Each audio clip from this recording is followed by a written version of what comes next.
What's up guys, it is the T-Ball and I am back with another video. So today we're going to be going over how the Lakers are entering possibly another rebuild. So as always, before I start, if you want to see more daily NBA content just like this, be sure to drop a like and subscribe, as I really do appreciate all of the support. So I think things for the Lakers hit a new low yesterday with a loss to the Phoenix Suns, who by the way are the worst team in the NBA. The Lakers are now 4.5 games behind the 8th seed, and they have one of the hardest remaining schedules left in the NBA. But it does look like Los Angeles will likely make the playoffs, well, the Clippers that is. However, missing the playoffs this season isn't even the biggest worry the Lakers should have, it's actually what lies ahead. What looks to be unfolding is possibly a disaster for the Lakers, one that may be as bad as the Brooklyn Nets Paul Pierce and Kevin Garnett trade.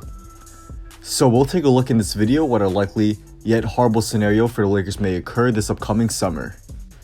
And before we get into it, a quick shout out to SeatGeek for sponsoring this video. SeatGeek is a ticket app that takes the confusion out of buying tickets, and using the app, you can see which ticket is a good deal which has a green dot, or a bad deal which has a red dot for any sporting event or concert. It's an easy to navigate app, and it's a must-have for anyone who's interested in attending an event. Use my discount code THETBALL to get $20 off your first purchase when you first sign up for an account, and I'll leave a link to the site where you could sign up, or you could also download the app on your phone as well, and use my code to get the discount there. So if the Lakers miss the playoffs or somehow make the playoffs and get kicked out in the first round, Luke Walton is likely going to be fired. Actually, I think no matter what, Walton is going to be fired unless the Lakers somehow make it to something like the Western Conference Finals, which we all know isn't going to happen.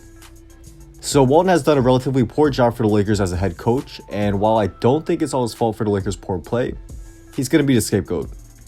The Lakers are going to get a fresh start with a new coach. No complaints there, as I think they do need a change. But what is also likely going to happen is that, knowing the Lakers and what they already tried to do mid-season, they are going to try to make a huge trade. This will likely lead to a trade for someone like Anthony Davis or another star player. The big problem with a trade for Davis, if the Lakers do trade for him, is that he will likely cost all of the Lakers' young players, which includes guys like Lonzo Ball, Brandon Ingram, Kyle Kuzma, Josh Hart, and others as well. We'll get to just how important these young players are in a second, but say the Lakers trade their future for Anthony Davis. If Davis decides to sign an extension with the Lakers, that would obviously be great for Los Angeles. So the Lakers would have Davis, LeBron James, and that's about it.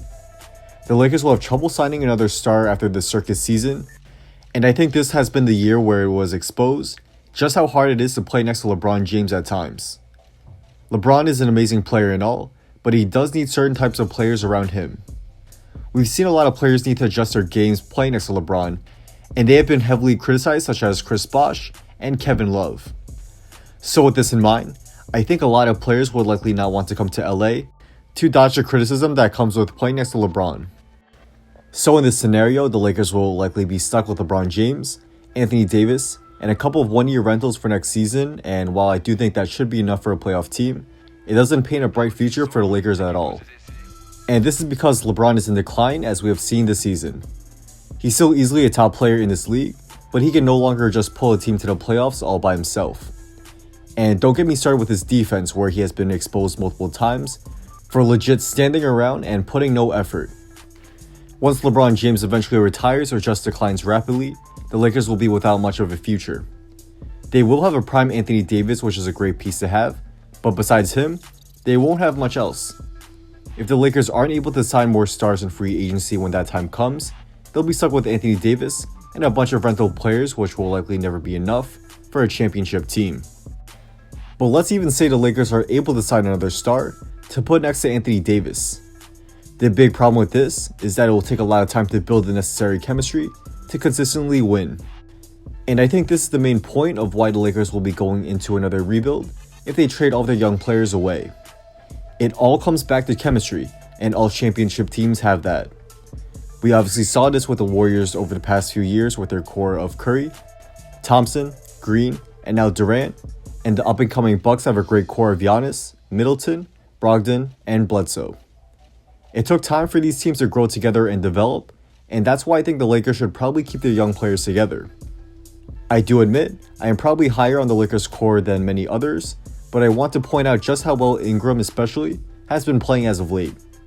He has been a dominant scoring option and has really grown for the Lakers, and I think he could really develop into a consistent 25 point per game scorer over the course of a full season. Not to mention, Lonzo's absence has really highlighted his importance to the team, and he's already an elite perimeter defender and he can really affect the game without scoring.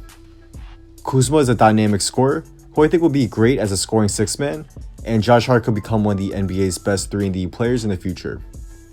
Continuing to develop this core and adding pieces to develop with them, which would likely be through finding steals in the draft and stars in free agency, is what the Lakers should really be doing, and this will help prevent them from seeing another rebuild in the next few years. But I'm just a guy who makes videos on YouTube, so of course, I don't know the inside details of the Lakers situation, but it just doesn't seem like a good idea to gut the team and future picks for just one player. Even with this in mind, Magic will still likely try to chase another superstar for LeBron's last couple of productive years, and it may just cause another painful rebuild for the Lakers very soon. So, that's a wrap. Thank you all for watching. If you guys did enjoy this video and want to see more daily NBA content just like this, be sure to drop a like and subscribe, and also be sure to turn on post notifications so you can stay updated on when my newest video will be coming out.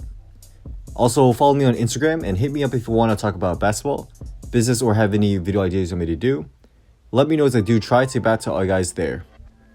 Drop a comment down below if you think the Lakers should trade their entire young core for Anthony Davis.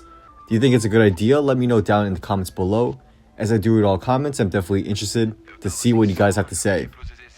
So with all that being said, once again, thank you all for watching, and hopefully I'll see you guys soon for my next video. Peace.